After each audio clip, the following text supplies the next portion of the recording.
Years 1861, 1862, 1863, 1864, 1865, or return to the main page. The following is a list of engagements that took place in 1861 during the American Civil War. History. The war started on April 12 when Confederate forces commanded by General P.G.T. Beauregard opened fire on the Union garrison of Fort Sumter in the harbor of Charleston, South Carolina. After a 34-hour bombardment, the Union garrison surrendered. There had been no casualties during the bombardment, but the following day, while the Union garrison commander, Major Robert Anderson, was firing a 50-gun salute, there was an explosion that resulted in 1 man being killed and 5 wounded. United States President Abraham Lincoln issued a proclamation calling for the states to raise 75,000 volunteers for 90 days to suppress the South. In response to the proclamation, an additional 4 states seceded and joined the Confederacy, pledging troops to the volunteer forces it was raising. In the Eastern Theater, there were 2 major campaigns in Virginia. The first, the Western Virginia Campaign, started in May. Union forces commanded by Major General George B. McClellan invaded Western Virginia and drove the Confederate forces from the area following a series of small skirmishes. Although these fights involved only a few hundred men on either side, the newspaper coverage of the campaign turned McClellan into a national hero. After McClellan was transferred to command the Army of the Potomac, Confederate General Robert E. Lee was assigned to drive the Union forces out of the state but failed to do so at Cheat Mountain and in the Kanawha Valley. Lee was subsequently transferred to other duties in November. The other major campaign ended with the First Battle of Bull Run on July 17, when Union forces commanded by Major General Irvin McDowell attacked the Confederate Army of the Potomac, commanded by Brigadier General P.G.T. Beauregard. Although initially successful, Confederate reinforcements from the Shenandoah Valley routed McDowell and forced him back to Washington, D.C. McDowell was replaced by McClellan, who renamed his force the Army of the Potomac and spent the rest of the year training his men and stockpiling supplies.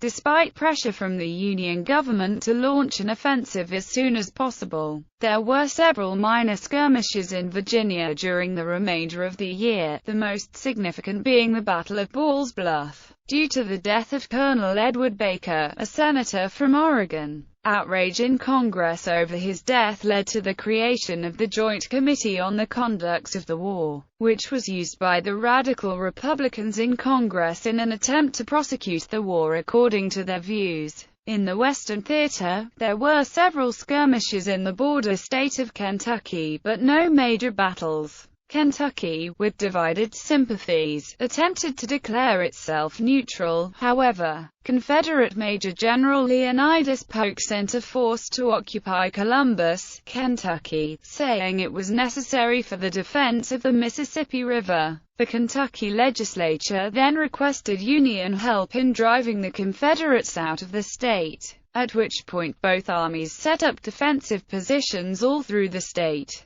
The governor and most of the legislature were Unionists, but a pro-Confederate state government, with some members of the legislature, was organized in Russellville. Both armies then began recruiting efforts. Along the Atlantic seacoast and Gulf Coast, Union forces captured several coastal areas for use as naval ports for the Union blockade, including Port Royal, South Carolina, and the Outer Banks of North Carolina. Lincoln declared on April 19 the blockade of the Confederate coastline and ports. This required the Union Navy to build hundreds of ships to enforce the blockade, growing from 42 ships in April to a total of 264 ships at the end of the year. In the Trans-Mississippi Theater, most of the fighting took place in Missouri between the pro-secessionist Missouri State Guard, commanded by Major General Sterling Price, and the Union Department of the West. Union forces under the command of Brigadier General Nathaniel Leon drove the Missouri State Guard and the pro-secessionist portion of the state government into the southwestern part of the state. where it united with the Confederate Western Army commanded by Brigadier General Benjamin McCulloch.